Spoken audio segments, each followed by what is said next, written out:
मेरी मोहब्बत और मैं मरते दम तक तमाशा हूँ। इस शख्स खुदान एक बहुत अच्छे इंसान है और उन्होंने मुझ पर बहुत बड़ा एहसान किया, मुझे अपने घर में रखकर उससे मोहब्बत करती, जिसने शायद कभी मुझसे मोहब्बत की ही नहीं। Welcome to the review of Sukoon drama. अब ये तो आपने देख ही लिया पिछले किस्म में कि क्या हो गया है, क्या क्या चल रहा है, क्या हो रहा है। और वैसे आप लोग क्या देखना चाहते हैं? आप लोग यही देखना चाहते हैं ना कि ऐना जो है वो हमदान के साथ मिल जाए। वैसे भी ऐना ने रज़ा का और हमदान ने जो गुड़िया कहलाती हैं शान से, उनका बिल्कुल मामला क्लियर कर दिया है और क्लियरली प्रोनाउंस कर दिया है कि किसी किस्म की उनके साथ कोई मज़ीद आगे कोई बातचीत नहीं बढ़ सकती। और वैसे भी अब चूँकि अब आने वाली किस्त जो है वो सेकंड लास्ट किस्त है, तो सेकंड लास्ट किस्त है तो इसमें चीज़ों को समेटेंगे। हिदायतकार सिराज साहब और मेज़बान नौशीन ने जो कहानी लिखी है और अब जिस तरह से उसको ट्रीटमेंट मिल रहा है, तो अब वो अपने हिसाब किताब से ऐसे ही करेंगे जैसे आम तौर पे पहले एक ज़माने में शबाब किरानवी की फ़िल्में होती थीं।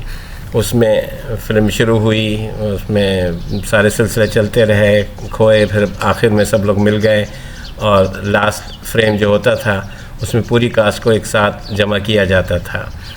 अब यहाँ भी ये पता चल जाएगा इनको, जो रज़ा की और शानज़े की फ़ैमिली ने जो जिस तरह से किसी वक्त एक लड़की के साथ नाइंसाफ़ी जो की थी, तो वो उनको भी उसका वही वाली बात है ना कि अगर कोई ऐसा काम करता है तो उसको उसका जज़ा उसको वहीं मिल जाती है कि अगर किसी के साथ जुल्म करोगे तो ये ना समझो कि बस जुल्म किया और आपने जुल्म करके आप रह गए।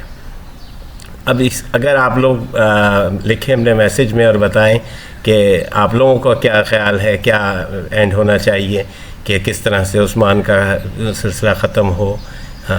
आबदा की अदाकारी तो बहुत अच्छी रही है पूरे ड्रामे में, और महमूद साहब जो हैं वो भी बहुत अच्छा काम करते रहे हैं अब तक इस ड्रामे में। उन्होंने अपने किरदार को बहुत अच्छी तरह से निभाया है। और जो आयमा का रोल किया है वो भी बहुत अच्छा है, उनको भी बहुत अच्छा मौका मिला है अपने डायलॉग बोलने का।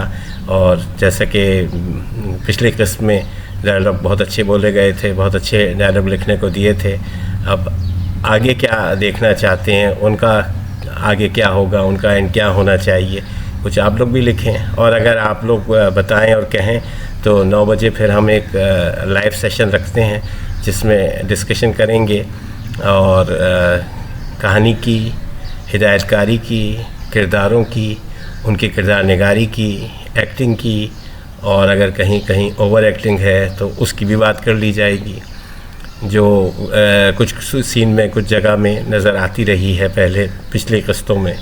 अब यह है कि झोल तो होते ही हैं, हमें झोल नहीं देखने, हमें ये देखने की कोशिश करनी है कि क्या काम अच्छा किया है। क्योंकि कोई भी एक प्रोजेक्ट जब बनाया जाता है तो उसमें बहुत रिसोर्स इस्तेमाल होते हैं और बहुत सी चीज़ें होती हैं, गो के सब कुछ एक एक चीज़ जो है वो तरतीब दी जाती है, पूरी काम जो होते हैं तरीक़े से होते हैं, स्ट्रक्चर्ड तरीक़े से, लेकिन फिर भी कहीं ना कहीं कोई ना कोई चीज़ ऐसी रह जाती है। इस कहानी में भी बहुत जंप हैं जो लोग देख रहे हैं, लेकिन चूँकि जो लोग कहानी के दूसरे हिस्से में उलझ गए हैं इसलिए वो उन चीज़ों को इतना गौर नहीं कर रहे। अब यही है कि जैसे अब रमज़ानी चाचा हैं, उनका भी किरदार शुरू से आखिर तक जो है वो जिस तरह से रहा है वो भी सबके सामने है। तो अब आप लोग जो है ये ज़रूर बताइए कि आप लोगों के जहन में क्या एंडिंग होनी चाहिए, किस तरह से इसको सम अप करना चाहिए। क्योंकि मुझे तो यही लगता है कि ये शायद ऐसा ही होने वाला है कि जो एक ख़ास जुमला होता है कि जी हैप्पी एंडिंग। तो हैप्पी एंडिंग में तो ये है कि सब एक एक जो है वो अपने मंतकी अंजाम को पहुंचता रहता है और जो मेन लीड है वो लीड जो है खुश खुश रहने लगती है एंड हेयर आफ्टर उसके बाद वो बस खुश खरम रहते हैं और फिर लोग जो हैं वो नए ड्रामे और नए किस्तें और नए उसकी तलाश में आ जाते हैं। तो आपका ये देखने का बहुत बहुत शुक्रिया। अगर समझ में आए, पसंद आए और चाहते हैं ऐसी और चीज़ें तबसरे तो लाइक सब्सक्राइब करें। शुक्रिया।